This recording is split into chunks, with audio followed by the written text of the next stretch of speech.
Om Sairam. Hi everyone, welcome to my channel.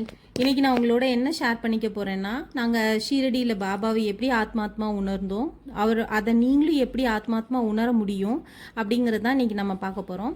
நாங்கள் ஷீரடிக்கு போனது Chennai central to Sainagar super fast எக்ஸ்பிரஸில் வெனஸ்டே மார்னிங் 10:25 AM கிளம்பினோம். இது வந்து தேர்ஸ்டே மார்னிங் 10:50 போய் ரீச் ஆகுது. 24 hours ஜேர்னிங்க. But we make it as a family time தான் சொல்லணும். கிட்ஸ் எல்லாம் ரொம்பவே என்ஜாய் பண்ணாங்க. Tug of war, train going, mehndi design, இப்படி வந்துட்டு இந்த 24 hours போனதே எங்களுக்கு தெரியல. எல்லாருக்கும் ரொம்பவே ஆசை, கடவுளாக வாழ்ந்தவரை அவர் வாழ்ந்த இடத்துல போய் தரிசிக்கணும்னு. பாபாவுக்கு மட்டும் ஒரு ஸ்பெஷல் இருக்குங்க. எப்போ நீங்கள் அவரை ப்ரே பண்ணணும்னு முடிவு பண்ணுறீங்களோ அப்போ வந்து ஏதோ ஒரு ரூபத்தில் அவர் உங்ககிட்ட வந்துடுவார். நம்ம ஷீரடியை பார்க்கணும் அப்படின்னு மனசால் நினச்சாலே நிச்சயமாக நமக்கு ஷீரடி போகிறதுக்கான வாய்ப்புகளை பாபா நமக்கு ஏற்படுத்தி கொடுப்பாரு. இந்த வீடியோ பார்க்குற நீங்களும் நிச்சயமாக ஷீரடி மண்ணில் கால் வைப்பீங்க. ஷீரடி மண்ணில் கால் வச்சாலே நம்மளோட குறைகளும் கஷ்டங்களும் தீரும் அப்படின்னு சொல்லப்படுது. இப்போது நம்ம ரயில்வே ஸ்டேஷன் வந்தாச்சு. கரெக்டாக ட்ரெயின் 10:15 வந்து ரீச் ஆயிடுச்சு. இங்கே bus availabilities and auto availabilities எல்லாமே இருக்குது. நாங்கள் தேவஸ்தானம் காட்டேஜில் தாங்க ஸ்டே பண்ணியிருந்தோம். இதுதான் துவாரதி பக்த நிவாஸ். இதுக்கு ஆப்போசிட்டில் வந்துட்டு ரொம்ப அழகான சில்ட்ரன்ஸ் ப்ளே கிரவுண்ட்ஸும் இருக்குது. இந்த துவாரதி பக்த நிவாஸோட எண்டிலேயே வந்துட்டு உங்களுக்கு அன்னப்பிரசாதமும் ப்ரொவைட் பண்ணுறாங்க. உள்ளே நாங்கள் வந்து 2 months ஏர்லியராகவே நாங்கள் வந்து ரூம்ஸ் எல்லாம் புக் பண்ணிட்டதுனால எங்களுக்கு செக்இன் பண்ணுறதுல எந்த ஒரு ப்ராப்ளமும் இல்லை.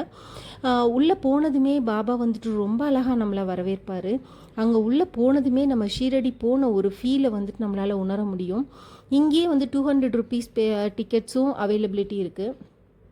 இங்கேயே நம்ம டிக்கெட் வேணும்னாலும் நம்ம டிக்கெட் எடுத்துகிட்டு போயிடலாம். எங்களுக்கு உள்ளே வந்ததுமே நாங்கள் எப்போ போய் பாபாவை தரிசிப்போம் அப்படிங்கிறதுல தான் இருந்துச்சு எங்களோட ஃபுல் கான்சன்ட்ரேஷனும். இங்கே ரூம்ஸை பொறுத்த வரைக்கும் ரூம்ஸ் எல்லாம் ரொம்ப நீட் அண்ட் க்ளீனாக மெயின்டைன் பண்ணியிருந்தாங்க. ரொம்பவுமே நல்லா இருந்துச்சு. சரி வாங்க, இனி நாம் போய் பாபாவை தரிசிக்கலாம். பாபாவோட சமாதி மந்திருக்கு உள்ளே போனதுமே ஒரு பாசிட்டிவ் வைப்ஸை நம்மளோட ஃப்ரீக்வன்சியோட மேட்ச் ஆகிறத நம்மளால் முழுமையாகவே உணர முடியுங்க.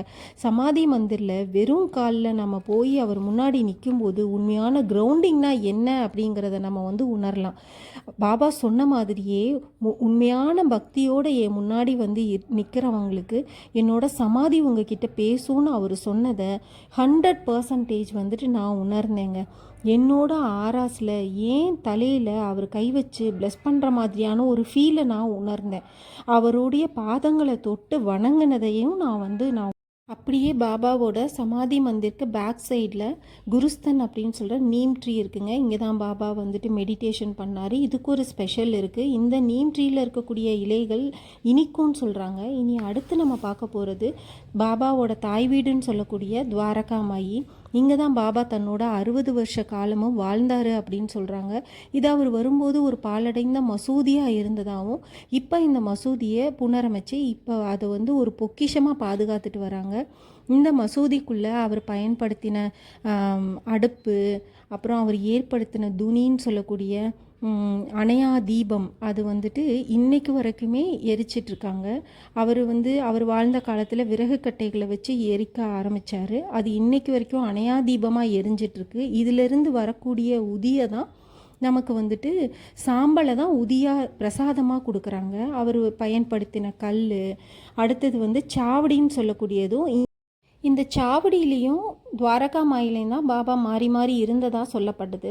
அப்புறம் வந்து இந்த ஆஞ்சநேயர் வந்துட்டு பாபா வணங்கின ஆஞ்சநேயர்னு சொல்லப்படுது. இந்த மாதிரி நாங்கள் ஒவ்வொரு இடத்துலையுமே பாபாவை ரொம்ப ஆத்மாத்மா உணர்ந்தோங்க. இந்த விர்ச்சுவல் யாத்திராவில் நீங்களும் அவரை ஆத்மாத்மா உணர்ந்திருப்பீங்க அப்படிங்கிறத வந்து நான் முழுமையாக நம்புகிறேன். தேங்க்யூ ஃபார் வாட்சிங். இருங்க இன்னும் முடியல. இனி நம்ம அடுத்த வீடியோவில் ஸ்ரீ ராகவேந்திரையும் தரிசிச்சுட்டு தான் நம்ம வீட்டுக்கு திரும்ப போகிறோம். ஓகே, இனி நெக்ஸ்ட் வீடியோவில் நம்ம சந்திக்கலாம்.